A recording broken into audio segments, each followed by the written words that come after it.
Welcome to this very special Celtic View podcast. I'm delighted to be joined by Chris McCart, who's head of the Celtic Youth Academy. And Chris, I know this is the close season for the players, but I'm guessing for yourself and everybody at the Academy, this is probably one of the busiest times of the year because you're already starting the preparations for the season ahead.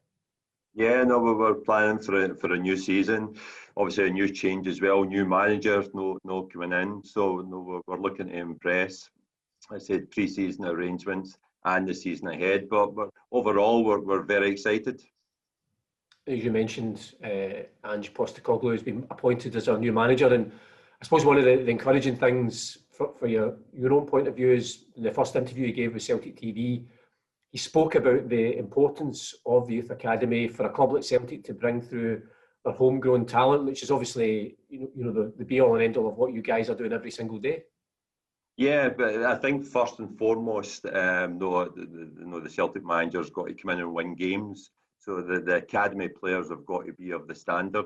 I think we've got to hit the ground running. I think that the players up around the first team just now will be given an opportunity, but it's ultimately down to the players to go and impress the manager. Now, as I said, it is exciting for them, but they've got to make sure their fitness is right, their preparation is right, and they give themselves every chance.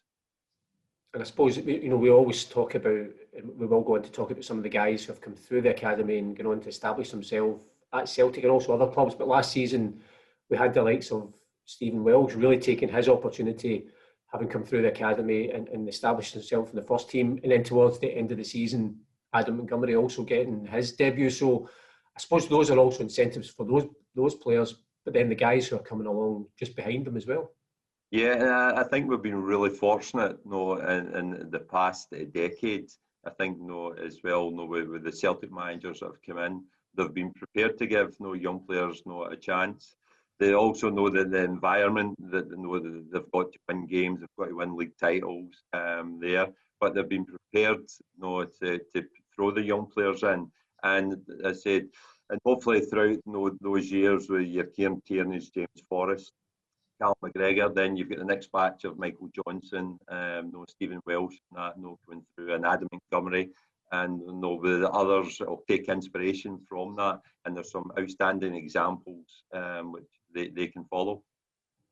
And I suppose as well for you and all the coaches at every level of the academy, particularly if they've worked with some of these young players and they've seen their journey, there is a sense, I'm guessing, of pride when you see them pulling on that jersey and they're actually playing for the first team, because ultimately that's what the goal of everyone at the academy is to create first team players who can play for our team week in, week out. Yeah, and we try and raise the bar again just to say that we know when they first come into the club, can they be a Champions League player? No, we are a Champions League club with our history, and we want them to get to our first team. But really, we want to go and help and support the club get to the Champions League. There, and that's ultimately the highest level you can play at club football, and that's where we want to be as a club, and that's where we set our sights on. Now, one of the things I think that's exciting fans for next season in terms of our academy and the young players coming through is the Celtic Colts will be playing in the Lowland League next season. That in itself is going to bring fresh challenges and fresh opportunities for the young players. Yeah, I think throughout academy life, you've got a very strong games programme up until probably about 17 years of age. Then there's this gap, there's a void between the first team. Now, we've been fortunate that we've used the loan system there to get players experience to go to get them ready to come in to play in their first team. But there's never been really a strong games programme. And it's one that ourselves have been at the forefront to try and establish in Scottish football. And it's been really frustrating. We've tried to get in with the SPFL, with League Two there, but everyone's got their own agenda and for the right reasons there. But for the young players in Scotland, the are coming through a good system, but they need a really strong games programme that will test them, and that's not been there. So we've looked at and we're very grateful to the Lowland League clubs for accepting us, welcoming us in for next year. And it's one that we are excited about. there will be a good challenge for our young players. We will go with predominantly a younger side than we would previously expected, but the experiences of going to different grounds, competing for the 3 points, playing a game on a Saturday, that preparation all week. You've got the league table, so it's something that I said the club have been striving for, and it's something that we're very grateful to the Lowlands league team for giving us and providing us with this opportunity. It's always interesting, whenever you talk to any of the young guys who have been on loan, and that's one of the two things they always talk about. Is one is they're in a dressing room with professionals, sometimes very experienced, and it's a different mindset they've got to adopt. But then they're up against sides. There's the 3 points to play for against sides who really want to beat you. And then I suppose for next season, you're adding in the fact that whatever level, teams always want to beat Celtic, so that will be the challenge for them as well. Yeah, no, and absolutely, that's the type of experiences what we're trying to give young players. You need to get them ready for when they do get that opportunity to play in their first team. When they sample that and they want more, but if they've got that experience prior to it, then it gives them every chance. And I said, not every loan and every player that goes out on loan has a good experience. But sometimes, if they don't get a good experience, it builds up resilience. There's Stephen Welsh as well, had went to Morton prior to starting the games, and it was a good loan, but it wasn't an exceptional loan. He learned a lot from there. Probably our best example on loan would have been Callum McGregor. At the age of 20, going down to Notts County there. And a lot of players think they should be maybe in their first team, but he demonstrated a lot of patience, that resilience to get down. He created his own profile while he was down there, and when he came back for his loan spell, he ended up. He's been a regular ever since. As Ronnie Delia gave him his debut, and he's never looked back. It's been a fantastic experience for him. For Callum to go out on loan, but each player has got a different narrative. They get real different experiences when they go out on loan. It's very difficult for when you're a Celtic player and you're used to good facilities, with the food, everything, laundry, kitman. You've got sports science, medical, gymnasiums, all the support around about you. And sometimes when you go out on loan, you don't have that, and you need to stand on your own 2 feet. And I think that's for us. You want the very best for a young player, but also as well, you want them tested and challenged. And can they learn from it? Can they be grateful of what they've got, at Celtic? And do they want more? And they come back that little bit more determined to make sure that they'll make the most of their time at Celtic. And obviously, for players, and I'm guessing every level, once the fixtures are announced as well, there's probably just an extra wee level of interest, because you mentioned, every game now, there's 3 points at stake, there's a league table to look out for to make sure we're competing. So when those fixtures are announced, and we're expecting them imminently, that'll be exciting for the players and the coaches as well. No, absolutely, and it's one that although we're going with a slightly younger team, but we're hoping to grow and develop, these young players, and hope to create interest in the Celtic fans can maybe get a chance to come and see them on a Saturday. Maybe if we're playing, their first team on a Sunday, that we can create interest into this team, we can create support for them, and that excitement. And I said they've got to rise to this challenge. But I said that's one aspect, that they've got a strong working week. They'll work in parallel and tandem with their first team, and then know that they'll break out come the weekend to play their own games programme. And as you say, obviously how they go on every week, they'll be monitored very closely by the club. Also, it gives the fans another Celtic team to support week in, week out. Yeah, and I said that's a strong part of it there, and it is one that they'll be in the spotlight. But again, there's still a massive development phase, and that's one thing we can't take our eye. It's always about development at that age and stage. But no, that excitement of no playing for 3 points, no playing in front of crowds, if the COVID protocols allow us.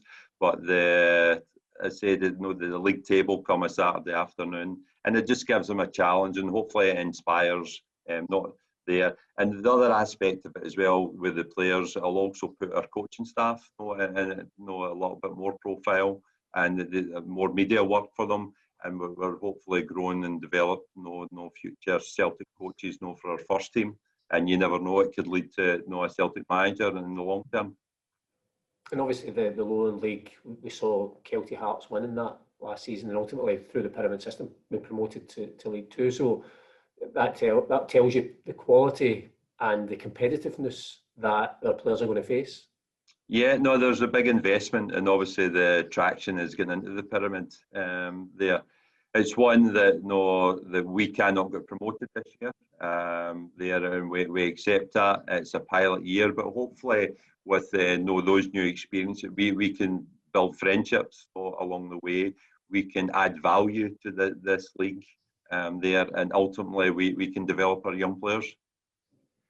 You mentioned some of the young players that have come through our academy, and I think I've spoken in the past to people in the academy, including yourself. It's extraordinary the amount of players that have come through. Some who have established themselves at Celtic, and some have gone on elsewhere. And I suppose with the Scotland squad currently competing at the Euros, that's maybe highlighted the real Celtic connection of players who are playing for the club, but also within that squad, I think there's 8 or 9 players who have all come through the academy. The obvious ones for us are Callum McGregor, James Forrest and Jack Hendry. But then when you look through the squad, the captain, Andy Robertson, you've got David Marshall, you've got Stephen O'Donnell, Declan Gallagher, Kieran Tierney, obviously, Kevin Nisbet was at the academy as well. And I suppose, again, that's the quality that has come through the academy, that perhaps that breakthrough to the Celtic team is so difficult, but it's given them that foundation to go on and have good careers elsewhere. Yeah, no, and I think you look at the Scotland squad, over 50% of the players have either been brought in to play with in their first team or through our academy. So I think it's with that type of contribution, I think everyone should be very proud there for our national side. There, and also I think ultimately for our young players it's a great inspiration to see that players who have been in their shoes before, have been at that age and stage, and the progress that they've made to our first team and on to the international stage with Scotland as well. So I suppose, is it good for you, when you take the likes of Callum and James, for example, their journey and their route into the first team was different? You already mentioned that Callum had to go to Notts County. Kieran Tierney was another one who, by his own admission, wasn't a star at his own age level, but he got that break and started training with the first team, and the rest, as they say, is history. Is it good for the younger players again to see that you mentioned that every journey for every player is unique, and you might not essentially go from the youth team straight into the first team, but Callum's shown there's another route, and other players have shown there's other routes, but you just have to stay focused for the ultimate aim of becoming a Celtic player. No, absolutely, Paul, and I think every player's got their own narrative. Every player has demonstrated at some point throughout their career this resilience. It's never went their own way. And again, examples of like David Marshall. David was in the wings with Scotland for about 6 years without playing, but he stuck in. David actually started at our academy 20 years ago. I think he came around about in 1999 there, and came all the way through to play in the first team, became that Champions League goalkeeper for us. But he's went away, but his international career he had about 6 years where he was back up for the goalkeeping, and he waited his turn. He was patiently, and it's rewarded him. He is like a national hero there for his performance in Serbia, and helped us to get to the Euros. Callum obviously had to go out on loan, come back. Kieran got a serious injury when early on, when he broke into the first team, and ended up with a period of about 7 or 8 months out. But demonstrated that resilience to get yourself back. Other players, Stephen O'Donnell was an excellent professional here. The staff loved him. He got all the way through, trained with our first team, but didn't really quite break through. Then had to go away and demonstrate, what a good player, and said with other clubs. Declan Gallagher was very similar, successful youth player, winning youth cups, Glasgow Cup with us, and part of successful teams, but not quite ready for our first team at the age of 19, and had to set off and make his way. Then you've got other examples, Andy Robertson, Jack Henry. I let go when he was 16 there, and Jack 6 or 7 clubs later, found his way back to Celtic's first team, and ultimately starring with Scotland and the Euros. So you're able to relate to each player, but to each academy player, and they're whatever, if they're close to any of the our first team have demonstrated their examples, and you're able to say their story, because a lot of our young players are excellent up until maybe the age of 12 or 13. Then when growth kicks in, you never know what is going to deliver to a young player. And again, their form, their athleticism, their struggles during that period. And it's one thing that we've learned is maybe to give them a lot longer within their academy to see if we can ride out that period, to see if they come out. So maybe that's a lesson that we have learned throughout the time, and we're actually seeing that now with our 15-year-olds who were probably not ready to compete the last couple of years, but we've used that model and to see them and to keep them on the pathway, and they're making excellent strides now. And they said it's one that we can then relate to the players during that period to say, look, Kieran Tierney, this is what he was like at this age, and this is how he was able to demonstrate it. And similar with other players who have left, and it's a real credit to everyone. And you consider, I said, over 50% of the Scotland squad have either played or came through Celtic, played with the club, or it's came through the academy. It's testament to a lot of the good work over the last 2 decades at Celtic. And it would be nice if one of our academy graduates or Celtic players did score the winning goal at Wembley on Friday night. Well, that's what we dream for and we hope for, and it's a young player. That is said. I said they want to score that Champions League winning goal for Celtic. Then I think close would be scoring a winner at Wembley there, and it's one that I said. After yesterday's game, I said there's a lot of pressure on them, but I think I keep on bringing the word up, resilience, but I think that they are a strong-minded group, and they will bounce back and they will stay together and hopefully do everyone proud when it comes to the England game. Because funny, I was going to say, when we're talking about players who've come through an academy, maybe didn't quite make it at Celtic, because you barely watch a game in the Scottish Premiership without some sort of Celtic connection in one of the two teams playing, even if we're not involved. I was going to ask you, obviously, your role as a Celtic head of the Celtic Youth Academy. As a father, last season, it couldn't get much better, could it, given the fact that Jamie was part of that St Johnstone double winning squad, which was just an incredible Scottish football story. I know. It's something that we're very proud of Jamie, but I've also got to say he got an excellent grounding at Celtic, and it's one that he'll be ever grateful for to set him up on his way. And again, that moment that Brendan gave him his debut was really a big moment for our family there. But for what St Johnstone achieved, and for Jamie.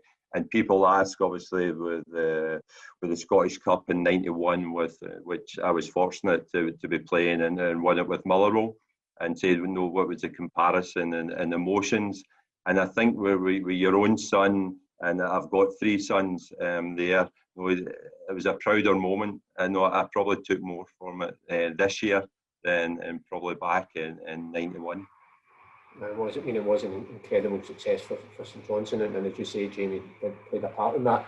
In terms of looking forward, we mentioned right at the start of the podcast that this is a really busy time for you and the rest of the coaching staff in terms of preparations. It is an exciting time for the club as well, with a new manager coming in. It's always a fresh start, and I suppose it just gives everybody just a fresh impetus to, I suppose, prove yourself as coaches and also players with the new manager coming in and having a look at everything at the club. Yeah, and I'm very fortunate. Today, I've actually got an hour's meeting with him on Zoom, so to catch up. Although he's self-isolating just now, he's tasked everyone to come on and to meet him and present to him and get to know. So I'm really looking forward to that. I've heard a lot of good things. I've read a lot of good things on him. His CV is excellent. Coming into the club, and I said it is exciting. We've obviously got to draw a line, in last season, and move on. But I said, hopefully it's going to be a real positive season for everyone supporting, working behind the scenes, and playing for Celtic, next season. Yeah, and you mentioned obviously, you spoke at high level about the importance of youth academy, but it's important that those players that come in, similar to the guys who are in the squad just now or who have played in the past, they have that ability and that mentality that you guys have trained into them to become winning Celtic players, because that's ultimately what the club's all about. No, absolutely, and you've got James Forrest, Cal McGregor, who are there, who will set an example to young players and to new players, coming in to the club there. And I think that's important. I think obviously losing Scott Brown last year, and it's a special mention to Scott Brown because he was excellent for academy players there with the standards, looking out for them when they come up. There you've seen how close KT got to him and try to replicate a lot of the things from the training ground. But those standards, Callum and James will be looking to carry them on for next year. And it's one that the young players coming up, their talent will only get them so far. They need to embrace the work ethic of our first team, and they really need to catch the eye of the manager and make sure that they give it their very best. Well, we're certainly looking forward to seeing more of our young players break through into the first team, and of course also cheering on the Celtic Colts in the Lowlands League next season. But Chris, thanks very much for joining us on the Celtic View podcast. No doubt we'll catch up with you again in the course of the season. Pleasure, Paul. Thank you very much.